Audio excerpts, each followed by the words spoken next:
Talking Shirts is presented in partnership with White Oak Cottage. For more information, visit whiteoakcottage.co.uk. Welcome to episode 73 of Talking Shirts. I'm Mike from Hull Car Shirts, and today we're going to take a look at the 2001 away shirt. So the 2001 away shirt was a naturally all navy shirt with little bits of red and yellow detailing. The shirt was manufactured by Avec, and that has been embroidered into the shirt as the manufacturer marking. We have got the Just One Look sponsorship going across the front. That has been heat applied, where there is plenty of damage and cracking going onto the front of there. Just One Look, I believe, was an offshoot company of Kingston Communications in the early 2000s. And we've also got the Hull Kingston Rovers Club crest, which has also been embroidered into the shirt there. The collar up here, it starts off navy, then goes yellow, then goes red. We have got reinforced stitching in this part of the collar here. I will pop some pictures up so you can see that both front and back, just so you can get an indication of that reinforced stitching that is happening there in that part of the shirt.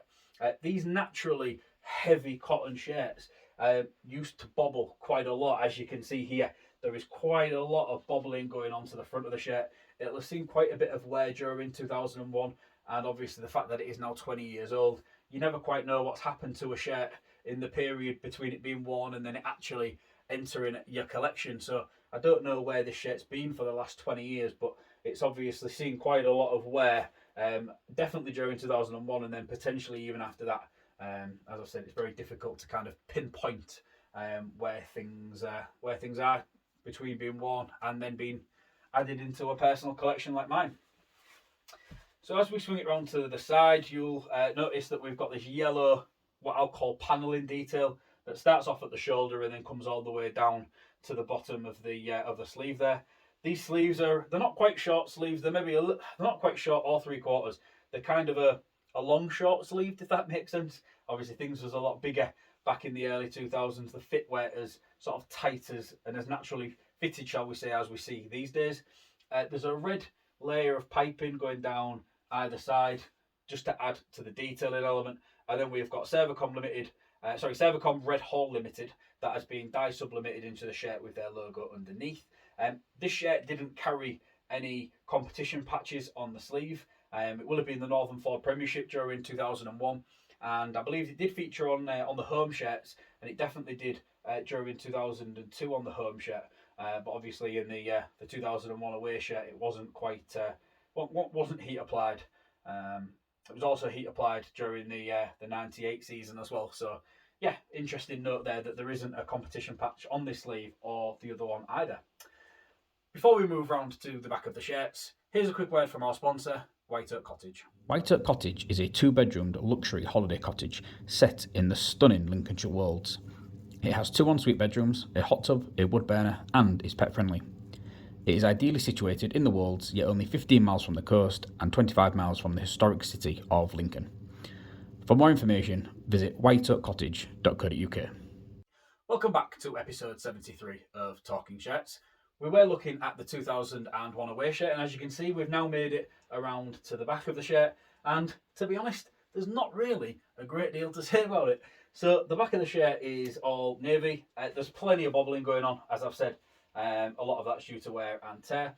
We have got number 15, which has been heat applied into the back of the shirt. There's loads of cracking going on here. This is likely to the fact that the fabric behind the applique is probably bobbling, or at least wanting to bobble, and that's then forcing the cracks within the shirt. And obviously, as there was any sort of level of damage or anything, if you put a little bit of tension in that, you can see that because it has been stuck, it just wants to split. So that is quite natural for a shirt from this era, and most definitely from this time frame. You'll notice that the shirt itself has a considerably less amount of sponsorship than what features across shirts in the sort of 2020s, shall we say. There has definitely been a change in the level of sponsorship that features across the shirt. I understand that the clubs do need sponsorship to be able to continue with their progression, but you can't quite beat a shirt with less sponsors on. It just gives more to the detail and the design element of the shirt than it does taken away from it. We are blessed at Hull KR with some very, very good brand partners who do allow their logos to be manipulated in ways that some companies just wouldn't even consider.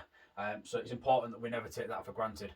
But I do quite like looking at shirts from the 90s and the 2000s where there isn't just as much congestion when it comes to sponsorship.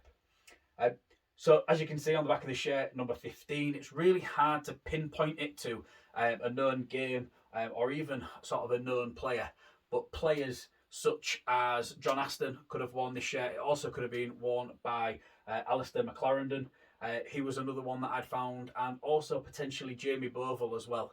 I think I'm just trying to think when I looked through the list, I think it was Allan Dunham who had potentially worn this the most. I've just kind of narrowed it down to away games in 2001, but it's important to remember that we could have worn our home shirt in that game, and I've not quite got that far back yet with terms of kit tracking. I think I'm back to about 2015, 2014 at the moment when it comes to identifying what shirts was worn in what games. So the aim is to go back as far as I can. Whether I'll get back as far as 2001, I don't know. But fingers crossed, I'll be able to get at least some way of knowing of how many times this shirt was likely worn and also who by.